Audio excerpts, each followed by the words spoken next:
I stood in the center of my custom-built, $960,000 home. The living room was filled with the soft murmur of my colleagues, the clinking of crystal glasses, and the warm glow of recessed lighting. But all I could focus on was my mother, Sarah, smiling a cold, calculating smile. Beside her stood my older brother, Elijah, looking around my house like he was at an open house, mentally measuring the walls for his own furniture. "You're single, Matthew," my mother said, her voice dripping with that familiar, sickening entitlement. "Elijah has a family, 3 growing kids. It's only right you let them move into your spare bedrooms. You can stay in the master suite and manage the property for the family." My jaw clenched. A thick vein throbbed at my temple. After what they did to me 14 years ago, stripping me of everything and leaving me to rot in the winter streets, they dared to stand in my sanctuary and demand the keys. I didn't scream. I didn't throw a tantrum. I just looked at the massive smart TV screen mounted on the wall behind them. What happened next would destroy their perfect, fake facade forever. "Thank you for being here. Grab a warm glass of water, sit down, and listen to me tell the whole story. You see, to understand the sheer audacity of my mother's demand, you have to understand the kind of family I came from. We weren't destitute growing up, but we weren't wealthy either. We lived a solidly middle-class life in the suburbs of Boston. My parents had a messy divorce when I was young, largely over finances, leaving my mother with primary custody of Elijah and me. My dad, Robert, sort of faded into the background, paying child support but avoiding the toxic environment my mother cultivated. In our house, there was a clear hierarchy. Elijah was the golden child. He was handsome, athletic, and could do no wrong.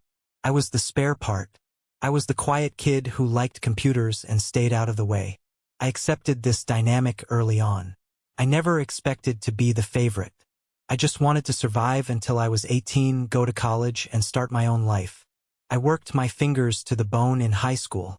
I got a part-time job at a hardware store the moment I turned 15.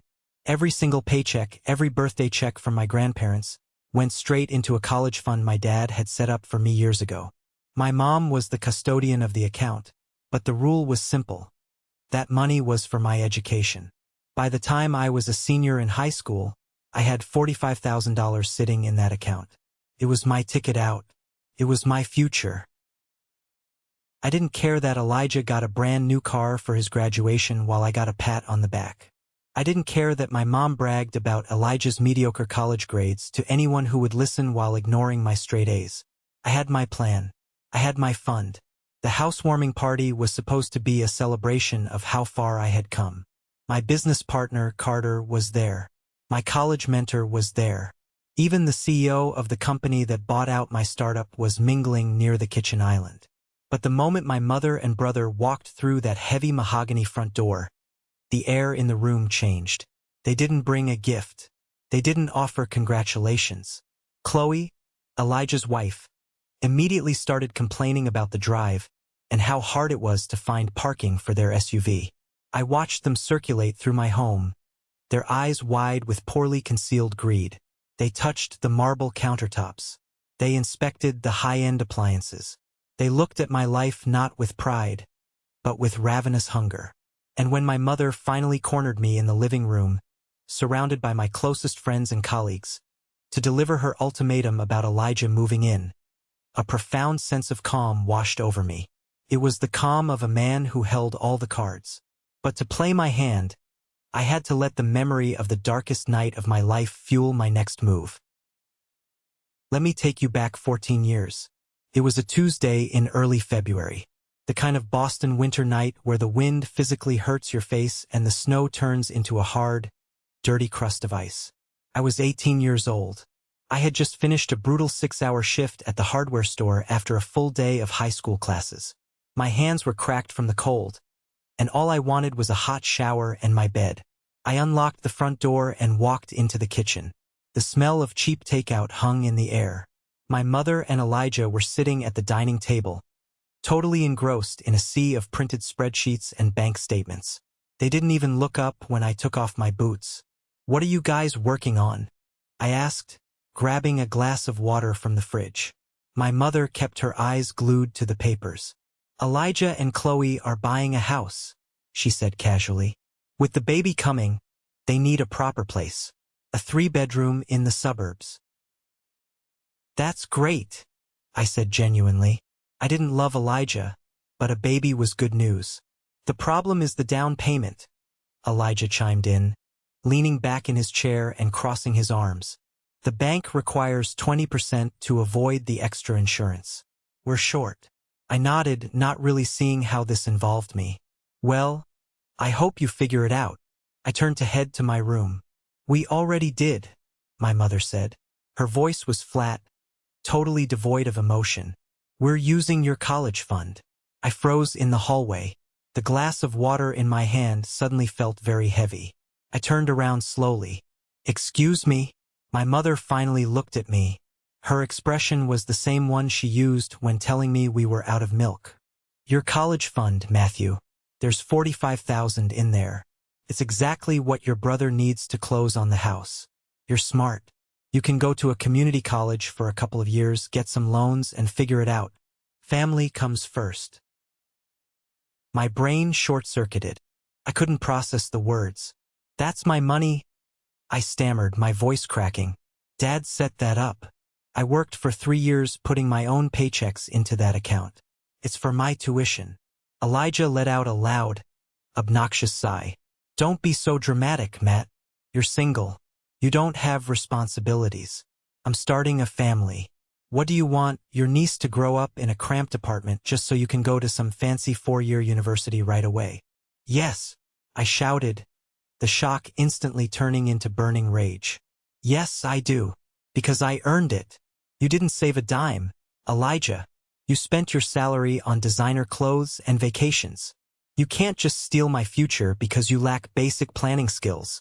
My mother stood up, her chair scraping violently against the linoleum floor. Her face twisted into a mask of pure fury. Do not speak to your brother that way in my house. I am the custodian of that account, and I make the financial decisions for this family. The money is already being transferred. It's done. Felt like the floor had dropped out from under me. Felt like I was attending my own funeral. My future, the one I had meticulously planned and sacrificed for, was gone in a single signature. You're a thief, I whispered, staring directly into my mother's eyes. You're stealing my life. She crossed her arms, her jaw set in stone. If you are going to be this selfish and ungrateful, if you refuse to help this family when we need it most, then you don't belong under this roof. You have a choice, Matthew. Accept this with a smile or pack your bags and get out. You're 18. You're a legal adult. Figure it out on your own. She was bluffing. She had to be bluffing. But as I looked at her, and then at Elijah who was smirking at his phone, I realized the horrifying truth. They didn't care about me. To them, I was just a walking ATM. An obstacle. I didn't say another word. I walked into my small bedroom. I grabbed my beat-up duffel bag and shoved whatever I could fit inside. Jeans, sweaters, my laptop, my chargers, and my important documents. My hands were shaking so violently I could barely zip the bag. I slung it over my shoulder and walked back down the hallway. My mother watched me from the kitchen. She didn't move. She didn't say a word. She didn't try to stop me. Elijah didn't even look up from his screen. I opened the front door and stepped out into the freezing Boston night. The door clicked shut behind me, locking me out of my childhood forever. The first night was pure adrenaline. I drove my 15-year-old Honda Civic to a 24-hour Walmart parking lot on the edge of town. I parked under a bright street lamp, hoping the light would deter anyone from messing with the car. I reclined the driver's seat, pulled my winter coat up to my chin, and stared at the frost forming on the inside of the windshield. I didn't sleep. My mind was racing, trying to calculate how I was going to survive. When the sun came up, the adrenaline crashed, and reality set in. It was a brutal, bone-chilling reality. Have you ever tried sleeping in a car during a New England winter? The cold doesn't just surround you. It seeps into your bones. It settles in your joints. No matter how many layers you wear, you can never get warm. You wake up every hour, your body convulsing with shivers, forced to turn on the engine for 10 minutes just to run the heater, praying you don't run out of gas because gas means money, and money was something I no longer had. For 2 weeks, that parking lot was my home. My morning routine consisted of driving to a cheap local gym where I had a $10 a month membership. I would take the longest, hottest shower I could stand, trying to thaw my frozen limbs. I washed my one spare set of clothes in the gym sink and dried them under the hand dryer. I stared at myself in the mirror. My eyes were sunken, surrounded by dark purple circles. My skin was pale and dry. I looked like a ghost.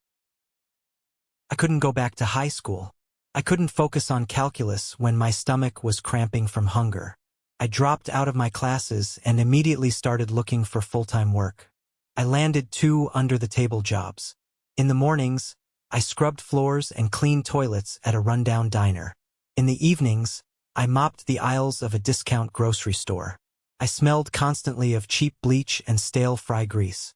I lived on discounted bread, peanut butter, and whatever leftover scraps the diner cook took pity on me and threw in a box at the end of my shift. Every penny I made went into a secret bank account I opened at a different branch, terrified my mother would somehow find a way to drain that, too. The physical pain of sleeping in the car was awful, but the mental isolation was worse. I watched people walking out of the grocery store, laughing with their families, carrying bags full of fresh vegetables and warm meals. They would look at me, the kid in the dirty jacket mopping the floor, and look away quickly, uncomfortable with the reality of poverty. I realized then how invisible you become when you fall through the cracks.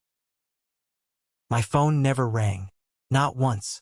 My mother never sent a text asking if I was alive. Elijah never called to see if I was freezing to death. I was completely, utterly abandoned. There were nights when the cold was so unbearable I cried until my tears froze on my cheeks. There were moments when the exhaustion was so heavy I considered driving back to that house, getting on my knees, and begging my mother to let me sleep in the hallway. But every time that weakness crept in, I remembered the smirk on Elijah's face. I remembered my mother's cold, dead eyes as she told me she stole my future. I gripped the steering wheel of my freezing car, my knuckles turning white, and made a vow. I would never, ever let anyone step on me again. I would survive this. I would build a life so strong, so untouchable, that they would never be able to reach me. The pain turned into a hard, cold knot in my chest. It was no longer sadness. It was pure, unadulterated drive. I was going to win even if it killed me. The breaking point came in my 3rd week of homelessness. I had managed to get a library card and was spending my afternoons in the university library downtown. It was warm, it was safe, and it had free internet. I was trying to teach myself basic programming from online tutorials. Figuring tech was my only realistic way out of minimum wage hell. One Thursday afternoon, the lack of sleep and the malnutrition finally caught up with me. I was reading a chapter on Python when the words blurred. My head dropped to the desk, and I passed out completely. I woke up to a gentle hand on my shoulder. I flinched, instinctively pulling away, expecting a security guard to kick me out. Instead, I saw a man in his late 50s with kind eyes and a messy tweed jacket. It was Professor Jonathan, a senior computer science lecturer at the university. He had seen me in the library every day for a week. "Son," he said softly, looking at my frayed cuffs and the dark bags under my eyes, "when was the last time you slept in a bed?" I tried to lie. I tried to say I was just studying hard for exams. But the exhaustion stripped away my pride. I broke down. I told him everything. I told him about the college fund, the car, the cold, the hunger. He didn't pity me. He didn't offer empty platitudes. He just packed up my laptop, looked me in the eye and said, "You're coming home with me." Professor Jonathan and his wife lived in a modest house near the campus. They set me up in their guest room. I will never forget the feeling of those clean cotton sheets. I slept for 14 hours straight. When I woke up, there was a hot bowl of chicken soup waiting for me on the kitchen counter. For the first time in almost a month, I felt safe. Jonathan became the father figure I never had. He saw my aptitude for coding and started bringing me university textbooks. He let me sit in the back of his lectures. He told me, Matthew, your family might have stolen your money, but they can't steal your brain. You have a gift. Don't let their toxicity extinguish your fire. With a stable roof over my head, I finally had the mental bandwidth to plan. I got my GED.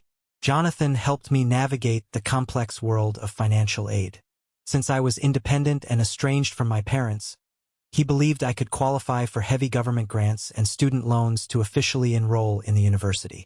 We spent an entire weekend filling out the FAFSA and applying for private student loans to cover housing and tuition. I felt a spark of hope. I was finally taking control of my life. I was going to get my degree. A week later, the letters arrived. I opened the envelope from the private student loan servicer, expecting a contract to sign. Instead, it was a denial letter. Bold red letters stamped across the page. Application denied. Reason: severe delinquent debt and ruined credit history. I stared at the paper, my heart hammering against my ribs. Ruined credit? I was 18. I had never owned a credit card. I had never taken out a loan in my life. I didn't even have a cell phone contract in my name. My hands began to shake as a sickening realization washed over me. I immediately went online and paid a fee to pull my official credit report. The page loaded. I scrolled down, and my breath caught in my throat. It wasn't just the college fund. What I saw on that screen was a level of betrayal so profound, it made the theft of my savings look like a minor misunderstanding. The nightmare wasn't over. It was just beginning. I sat frozen in Professor Jonathan's guest room, the blue light of the laptop screen illuminating the horror on my face. According to the credit bureau, I had 4 active credit cards and a massive personal loan attached to my Social Security number.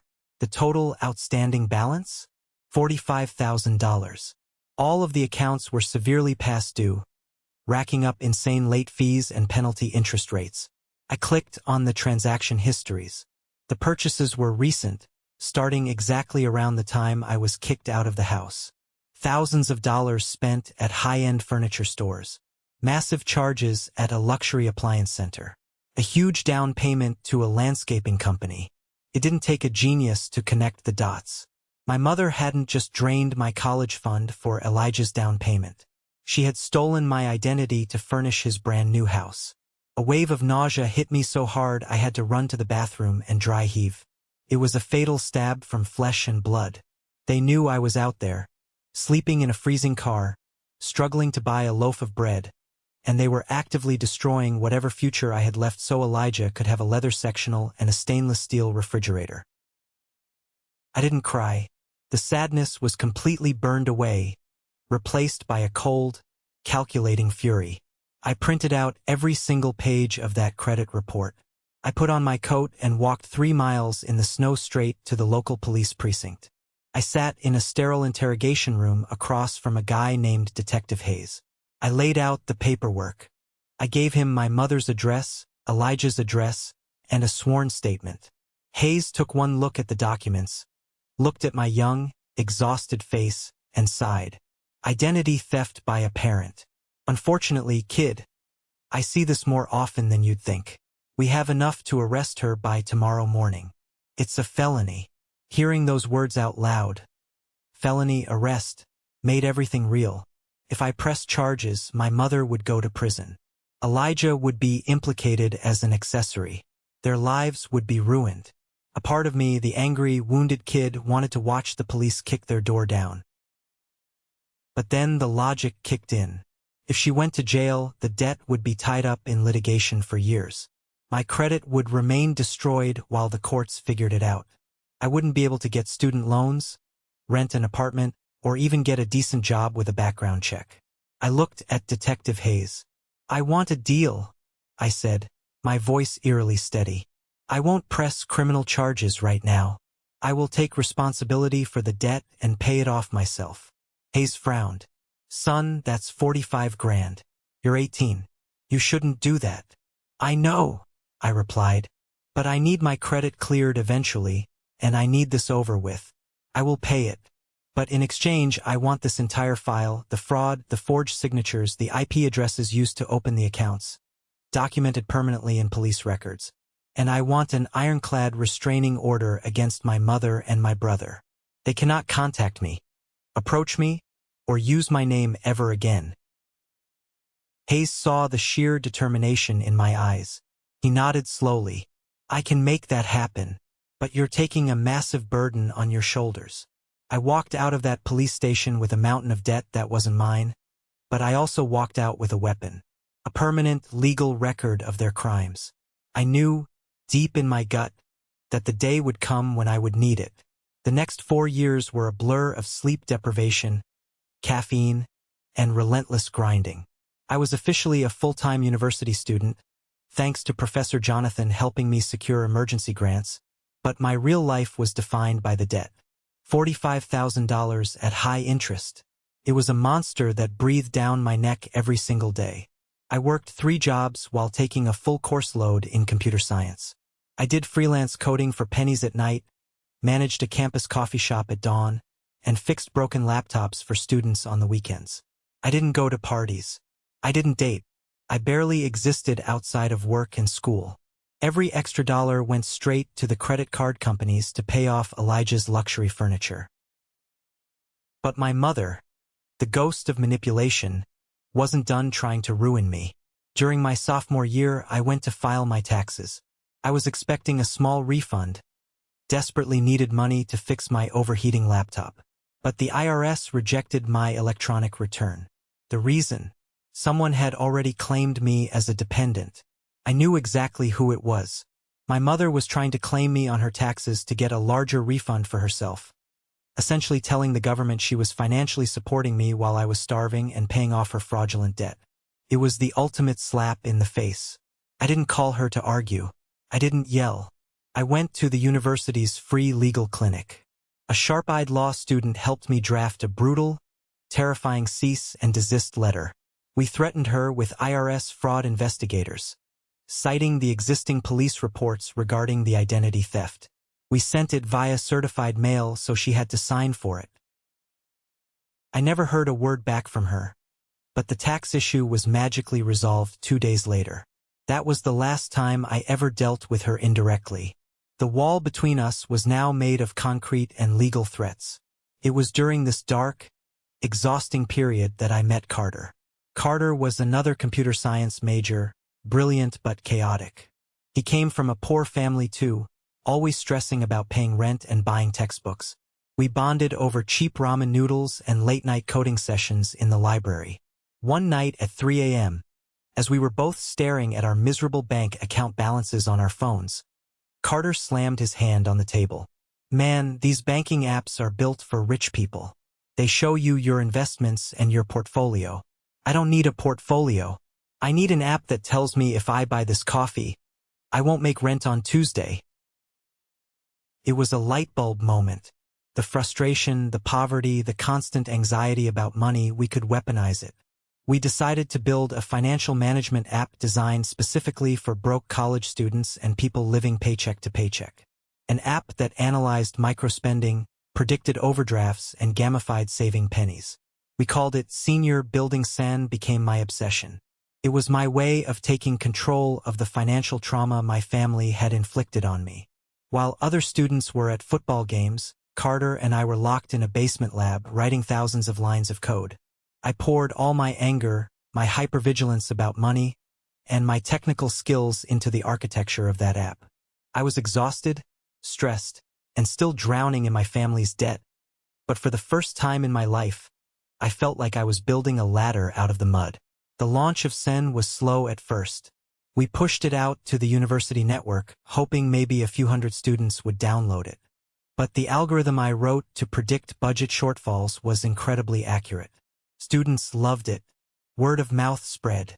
By the time Carter and I graduated, Sen had 50,000 active users across a dozen universities. We didn't take corporate jobs.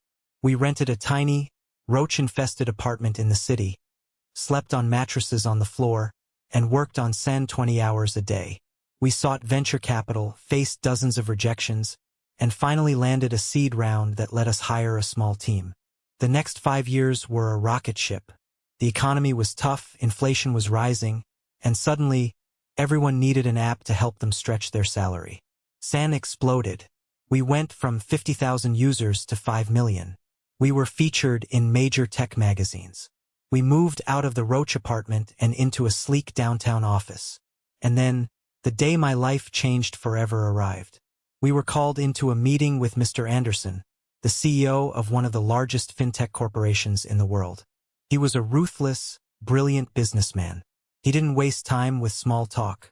He looked at Carter and me across a massive glass conference table and said, "Your user acquisition cost is the lowest I've ever seen. Your predictive algorithm is flawless. I want to buy San, and I want to integrate your team into our infrastructure." He slid a piece of paper across the table. When I saw the number, my lungs stopped working. It was an acquisition offer for mid-8 figures. Millions of dollars. We signed the paperwork 2 weeks later. The day the wire transfer hit my bank account, I sat in my office and stared at the screen for an hour. 7 figures. I was a multimillionaire at 29. The first thing I did wasn't buy a sports car or a Rolex. I logged into the loan servicer portal and paid off the last remaining balance of that $45,000 debt my mother had burdened me with. I watched the balance drop to zero. A physical weight lifted off my chest. A weight I had carried since I was 18. I was finally truly free. With my newfound wealth, I decided it was time to establish my roots. I wanted a fortress, a place that belonged entirely to me, where no one could ever kick me out. I spent months looking before I bought the house. $960,000 in cash. It was a sprawling, modern craftsman home in a high-end gated community, with 4 bedrooms, a massive kitchen, and a wraparound porch. It was perfect.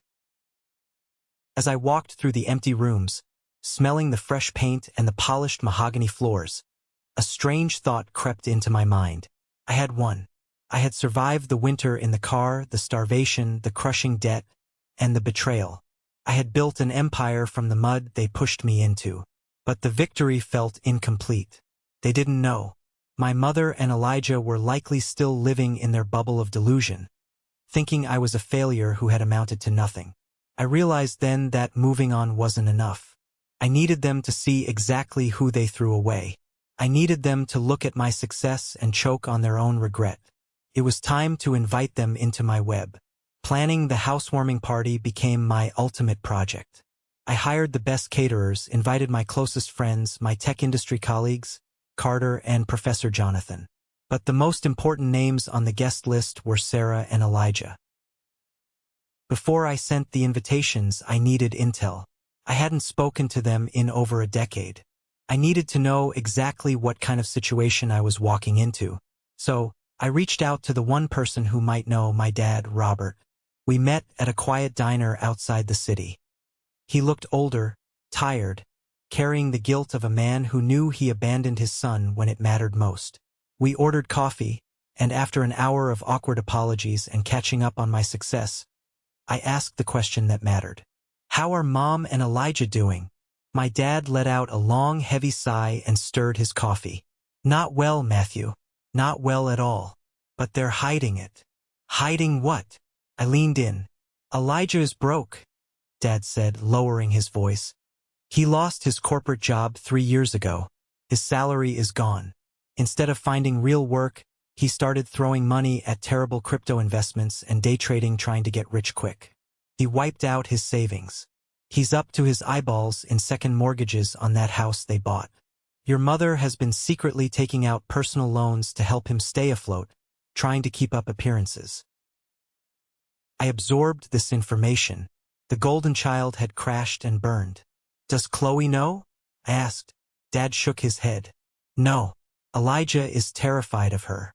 Chloe comes from a family that cares about status. She thinks Elijah is just consulting and doing well. She thinks the money your mother gave them for the house years ago was a legitimate inheritance from a wealthy uncle. If Chloe knew the truth, that they were bankrupt and surviving on credit, she would file for divorce tomorrow and take the kids." A cold, dark satisfaction bloomed in my chest. They were living a lie. A fragile, desperate lie. "I'm inviting them to my housewarming," I told my dad. "I want you there too." He looked at me, realizing there was a calculated edge to my voice. He nodded. "I'll be there." I went home and meticulously prepared my living room. I hired an AV tech to install a state-of-the-art smart projector that dropped down from the ceiling at the press of a button. I synced it to a secure folder on my phone. Inside that folder were high-resolution scans of the police report from 14 years ago, the forged credit card applications, the restraining order, and the paper trail showing the exact transfer of the stolen funds to Elijah's joint checking account. I printed the invitations on heavy, expensive cardstock and mailed them out. I knew my mother wouldn't be able to resist. The sheer curiosity of seeing where the son she threw away was living would eat her alive. And I knew Elijah and Chloe would come because they couldn't stand the idea of missing out on a free party with wealthy people. The trap was perfectly set. All I had to do was wait for the flies to fly in. And that brings us back to the present. The night of the party. The house was full of life. Jazz music played softly over the built-in speakers. Waiters in crisp white shirts circulated with trays of champagne and appetizers. I was standing near the kitchen island, talking with Mr. Anderson and Carter, when the front door opened. My mother, Elijah, and Chloe walked in. The contrast between them and my guests was jarring. My guests were relaxed, secure in their success. My family walked in with a nervous, aggressive energy. Elijah looked bloated, his expensive suit fitting a little too tight, beads of sweat on his forehead despite the air conditioning. Chloe looked around the grand entryway with eyes that immediately calculated the square footage and the price tag. My mother just looked shocked. She stared at the crystal chandelier, then at me, unable to compute how the boy she abandoned in the snow was standing in a mansion. I walked over, projecting the image of a gracious host. "Welcome," I said smoothly. "Glad you could make it. Matthew," my mother managed to say, her voice tight, "this is quite the place. Are you renting?" "I own it," I said, taking a sip of my sparkling water. "Cash." Elijah let out a forced, hollow laugh. "Wow, tech money must be nice. Must be easy sitting at a computer all day while the rest of us work in the real world." I smiled, a shark's smile. "It has its rewards, Elijah." Over the next hour, I watched them unravel. Chloe drank 3 glasses of wine rapidly, loudly complaining to anyone who would listen about her cramped suburban home and how hard it was to raise 3 kids on a consultant's salary. She glared at my spacious, empty living room with pure envy. My mother, meanwhile, was doing what she always did, manipulating the narrative. She pulled me aside, trying to act like a proud parent in front of my CEO, Mr. Anderson. "You know, Matthew always had a good head on his shoulders. I pushed him hard when he was young. Sometimes tough love is the only way to build character." I felt my blood run cold, but I kept my smile locked in place. Tough love. That's one word for it. Eventually, the crowd naturally gravitated toward the center of the massive living room for a toast.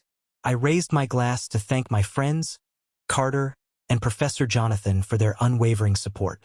As the applause died down, my mother stepped forward, placing herself right in the center of the room. She cleared her throat loudly. "If I may," she announced, her voice echoing off the high ceilings. The room went silent. She looked at me, then at Elijah, projecting the image of a matriarch making a grand decree. "Seeing Matthew's beautiful home today has made me realize how important family is," she began, her tone falsely sweet. "And seeing all this empty space, well, it just doesn't make sense. Matthew is a single man.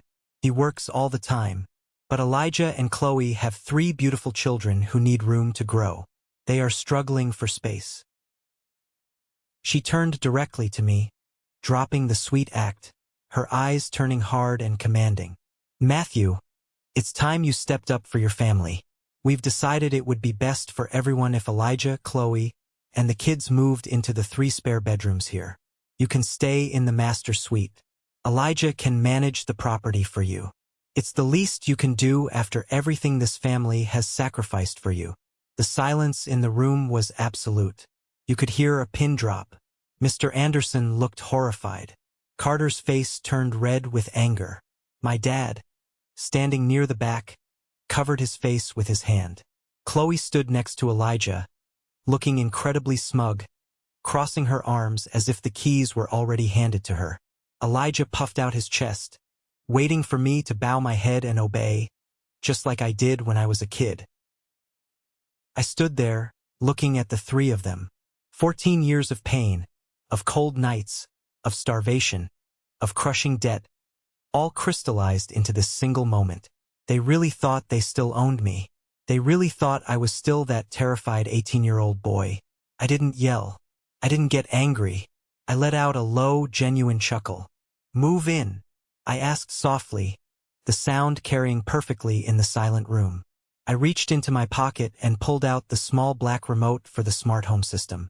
"Mother?" I said, my voice dropping an octave, turning ice cold.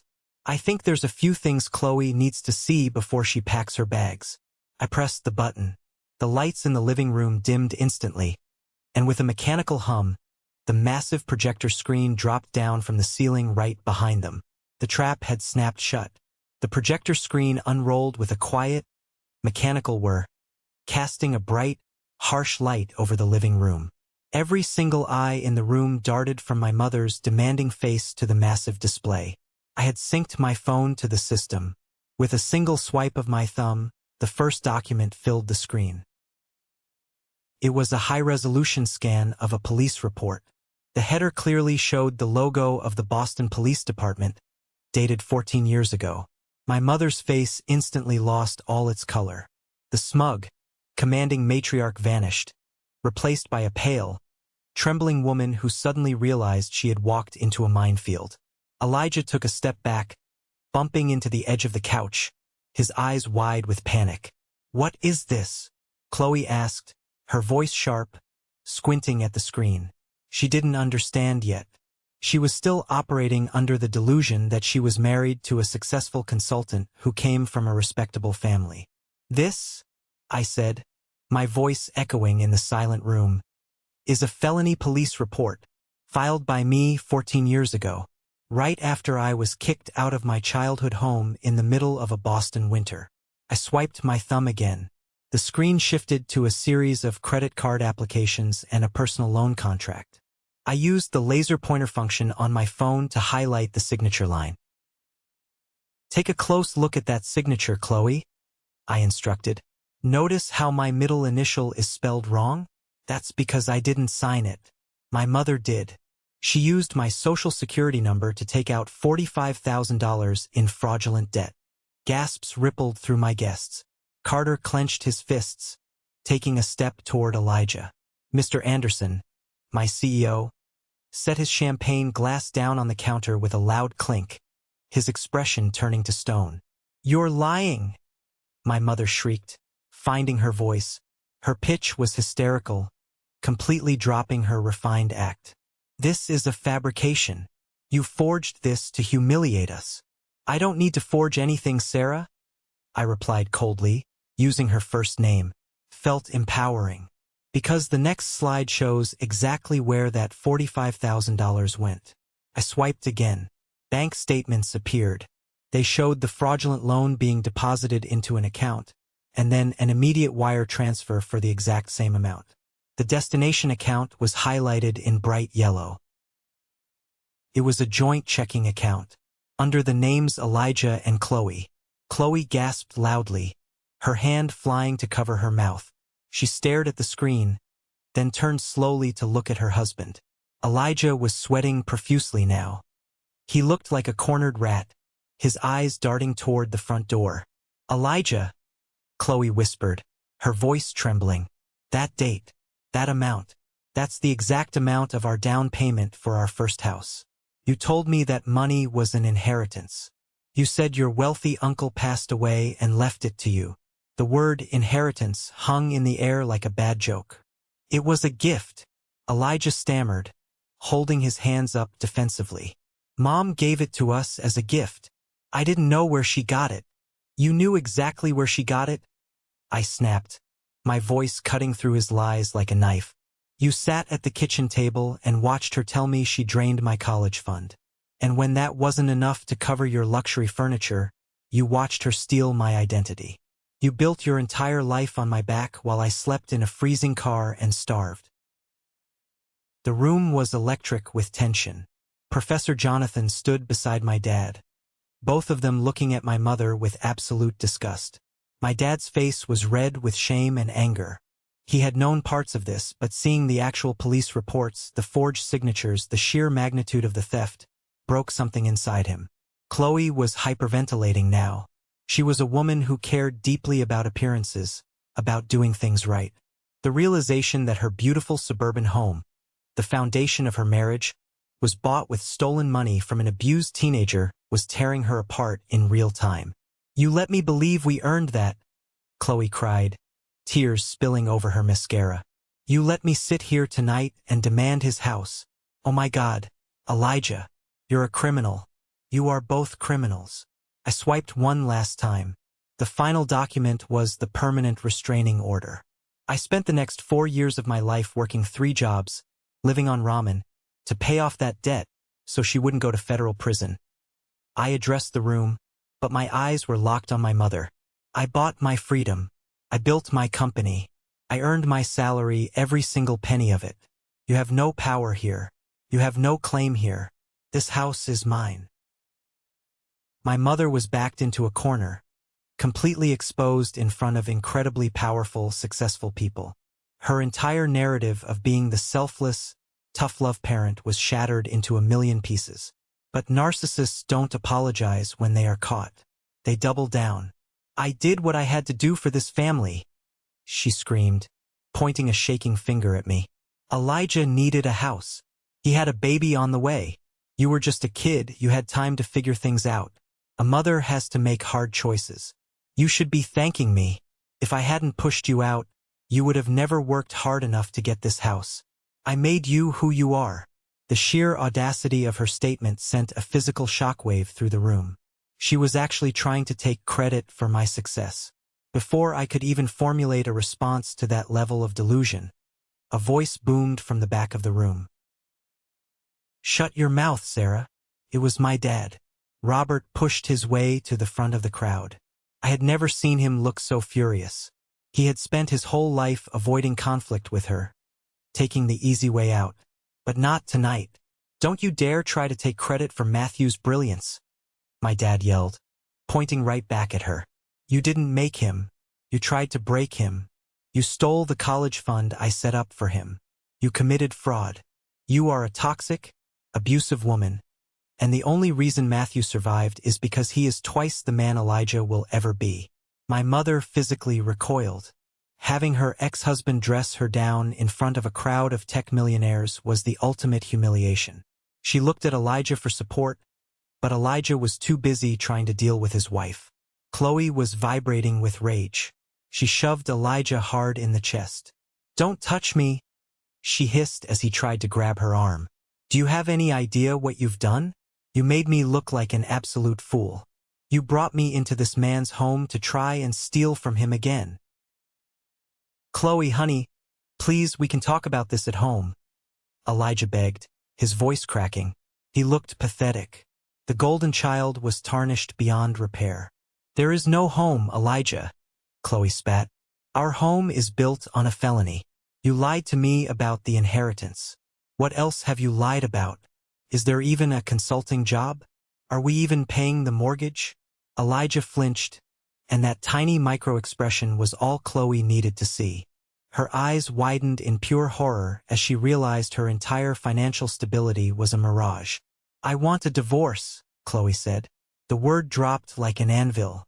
"I am calling a lawyer first thing tomorrow morning.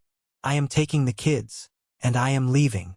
"You can't do that," my mother intervened, grabbing Chloe's shoulder. "We are family. We stick together." Chloe ripped her shoulder away from my mother's grasp. "Do not touch me. You are a monster. You stole from your own child. If you can do that to him, God knows what you would do to my children." She turned to me. Her face was flushed, tears streaming down her cheeks. "Matthew, I am so sorry. I didn't know. I swear to you I didn't know. If I had known, I would have never." "I know, Chloe," I said gently. My anger wasn't directed at her. She was collateral damage in my mother's sick game. Take your kids. Go home. Protect them. She nodded frantically, grabbed her purse from the entryway table, and stormed out the front door.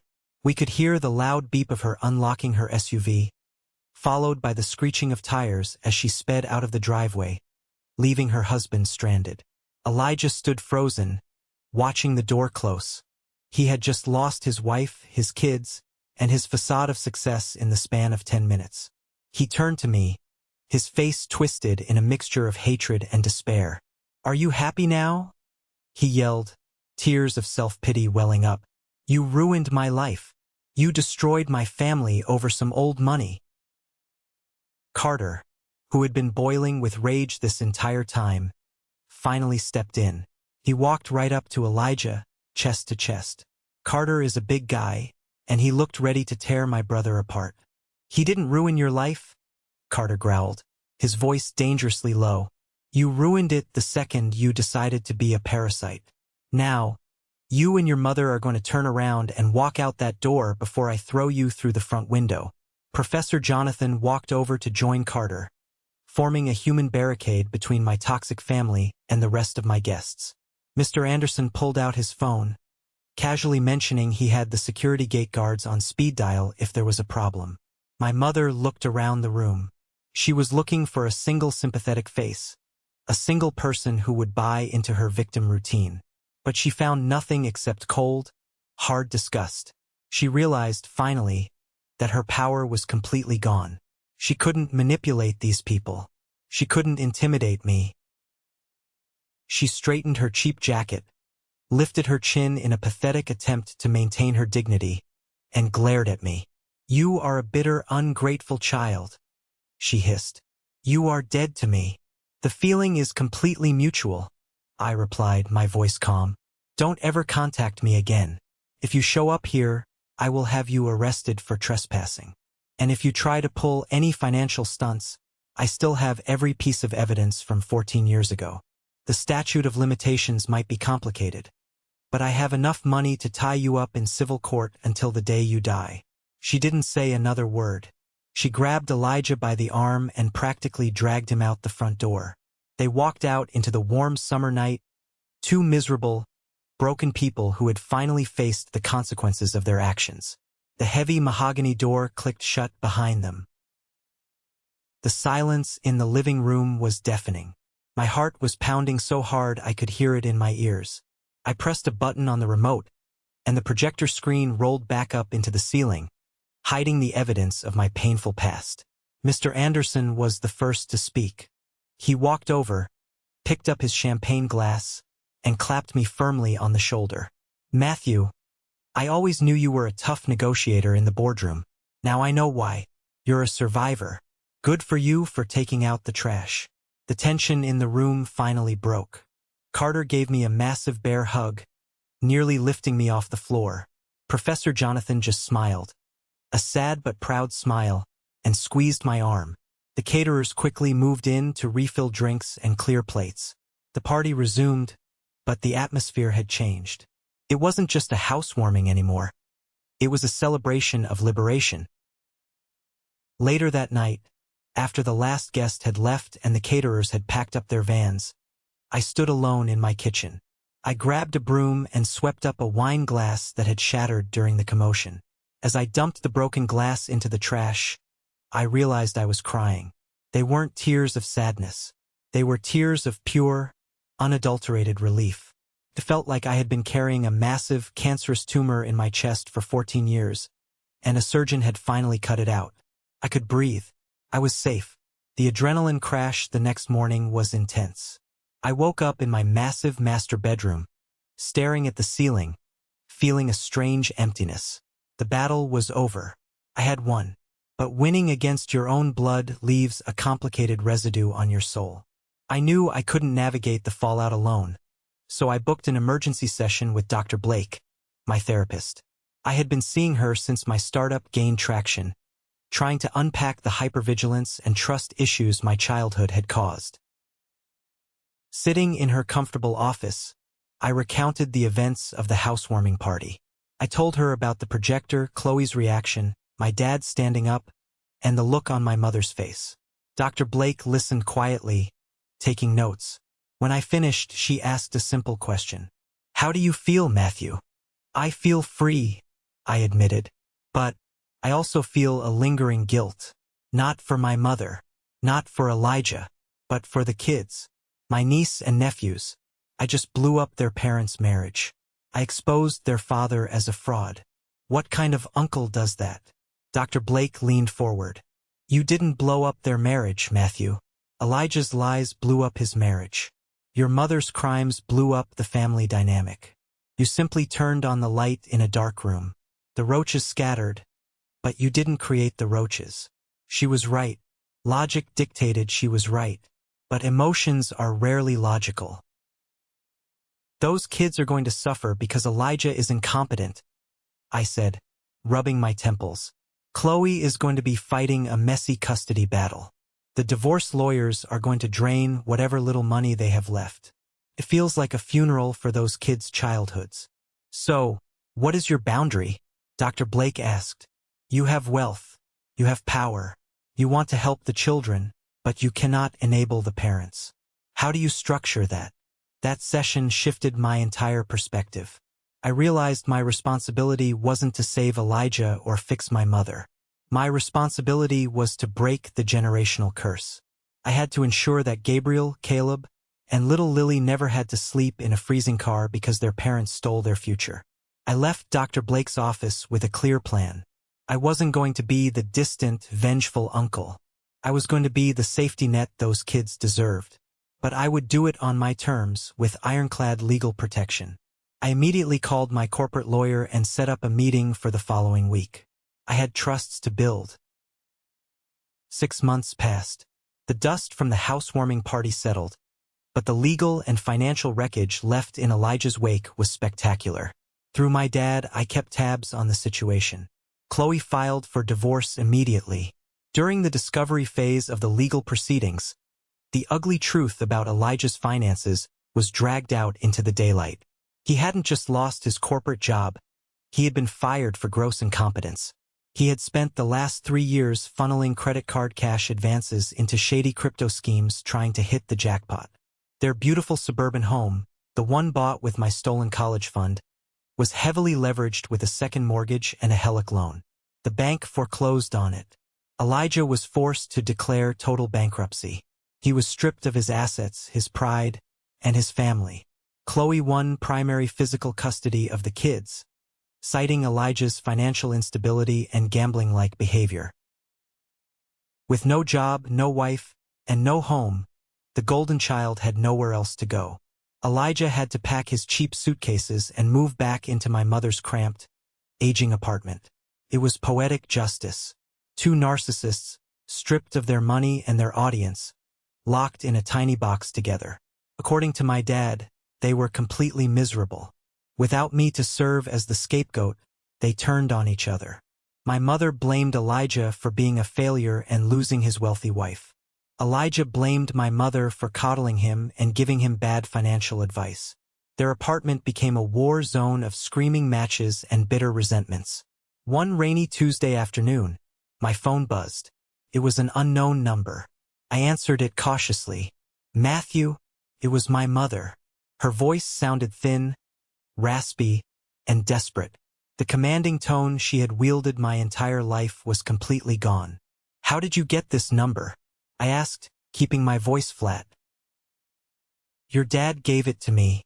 Please, Matthew, don't hang up," she begged. "Things are really bad here. Elijah can't find work. His bankruptcy ruined his background checks. We are drowning in legal fees from the divorce. The landlord is threatening to evict us because we are 2 months behind on rent. Please, you have so much. Just a small loan. $10,000. Just to keep a roof over our heads." I sat in my home office, looking out the large bay window at my manicured lawn. 14 years ago, I was sleeping in a Walmart parking lot, scraping ice off my windshield, starving, while she bought luxury leather sofas with my stolen identity. "Alone," I repeated, a cold smile touching my lips. Like the personal loan you took out in my name when I was 18? I was desperate back then, she cried. I made a mistake. Please, you're my son. You can't let your mother become homeless. I survived being homeless, I said quietly.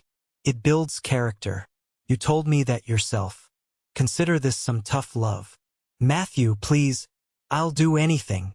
You already spent my college fund, Sarah, I said, my voice hardening into steel. I don't owe you a dime. Never call this number again. I hung up the phone and immediately blocked the number. I felt a brief flutter in my chest, a phantom pang of guilt conditioned by years of abuse. But it vanished as quickly as it came. They were facing the consequences of a lifetime of terrible choices. I refused to be their life raft. While I cut my mother and brother out of my life completely, I made a very different choice regarding Chloe and the kids. A few weeks after the divorce was finalized, I invited Chloe out for coffee. She looked exhausted, carrying the heavy burden of single motherhood and financial rebuilding. But her eyes were clearer. She was free from the lies. I handed her a thick manila envelope. Inside were documents drafted by my corporate lawyer. What is this? She asked, looking at the complex legal jargon. These are irrevocable educational trust funds, I explained. One for Gabriel, one for Caleb, and one for Lily. I fully funded them. There is enough money in each account to pay for 4 years of tuition, room, and board at any university in the country. If they choose trade school, it covers that too. Chloe stared at the papers, her hands trembling. Tears welled up in her eyes. Matthew, I can't accept this. Not after what Elijah did to you. Not after I blindly benefited from it. You didn't know, I reassured her softly. And the kids are innocent. I know what it feels like to have your future stolen. I know what it feels like to panic about paying for textbooks. I will not let my nieces and nephews experience that. But there are strict conditions. I pointed to a specific clause highlighted in the document. The money is locked. It can only be disbursed directly to an accredited educational institution. Neither you, nor Elijah, nor my mother can ever access the principal or the interest. It is bulletproof. The cycle of financial abuse stops with my generation. Chloe broke down sobbing right there in the coffee shop. She reached across the table and grabbed my hand, squeezing it tightly. It was the start of a healing process for both of us. Over the next few years, I built a genuine, healthy relationship with my niece and nephews. I became the fun, supportive uncle. Because Chloe had primary custody, I didn't have to worry about running into Elijah. I attended their school plays. I took them to baseball games. My oldest nephew, Gabriel, reminded me so much of myself. He was quiet, analytical, and fascinated by how things worked. When he turned 13, he asked me how I built Sin. I bought him a high-end laptop and started coming over on Sunday afternoons to teach him basic Python. We would sit on the massive wraparound porch of my house, the sun warming the wooden floorboards, typing lines of code. One afternoon, he was struggling to debug a simple script. He got frustrated and slammed the laptop shut. "I'm too stupid for this," he muttered, echoing the toxic self-doubt my mother used to instill in me. I gently put my hand on his shoulder. "Hey, look at me." He looked up, his eyes frustrated. "You are incredibly smart, Gabe," I told him, making sure my voice held absolute conviction. "Coding is hard. It's supposed to be hard. But you don't quit when things get complicated. You fix the error and you run it again. You have a gift. Don't let anyone, not even yourself, tell you otherwise." Gabriel took a deep breath, opened the laptop, and found the missing semicolon. When the program finally ran perfectly, his face lit up with a smile that was worth more than every dollar in my bank account. In that moment, I knew I had officially won. I hadn't just survived my family. I had changed the trajectory of the next generation. It's a warm Saturday evening in July. I am standing on the deck of my home, flipping burgers on a massive stainless steel grill. The smell of hickory smoke and grilled corn fills the air. My dad, Robert, is sitting at the patio table, laughing loudly at a joke Carter just told. Carter, now the chief technology officer of a massive tech firm, is holding a beer and explaining the intricacies of server architecture to Gabriel, who is listening with wide, fascinated eyes. Professor Jonathan and his wife are relaxing in the lounge chairs, enjoying the sunset. I look around at this group of people. There isn't a drop of toxic blood among them. My dad is here, yes. We did a lot of work to repair our relationship. He apologized for his cowardice, and while I can't change the past, I chose to forgive him. He proved he could change. He showed up when it mattered. But looking at Professor Jonathan, who took me in when I was a freezing, starving kid. Looking at Carter, who built an empire with me in a roach-infested apartment. Looking at my nephew, whose future is secure because I chose to break the cycle. This is my family. I learned the hard way that blood is just a biological accident. It doesn't guarantee love, respect, or loyalty. Family isn't something you are automatically born into. It is something you build, piece by piece, through shared struggles, mutual respect, and unwavering support. 14 years ago, I drove away from my childhood home with nothing but a duffel bag and a broken heart. They tried to bury me under debt and manipulation. They tried to sacrifice my future to fund their fake, hollow lives. But they didn't realize they were just burying a seed. I grew in the dark. I built a fortress they could never breach. And when the time came, I didn't just protect myself. I set the record straight and protected the innocent kids caught in their web. I am 32 years old. I am at peace. And my house, my real home, is finally full of light. Thank you for sticking around and listening to my story. I know it was a long journey, full of dark moments, but I hope this resonated with you in some way. We all have people in our lives who try to take more than they give, and standing up to them is never easy. Have you ever found yourself in a similar situation? Have you ever had to draw a hard line with a toxic family member to protect your own peace? I really want to read your stories, so please drop them in the comments below. And before you go, I have a special request. If you made it all the way to the end of this video, you are part of a very special group. I want you to comment the letter W down below. W stands for winner.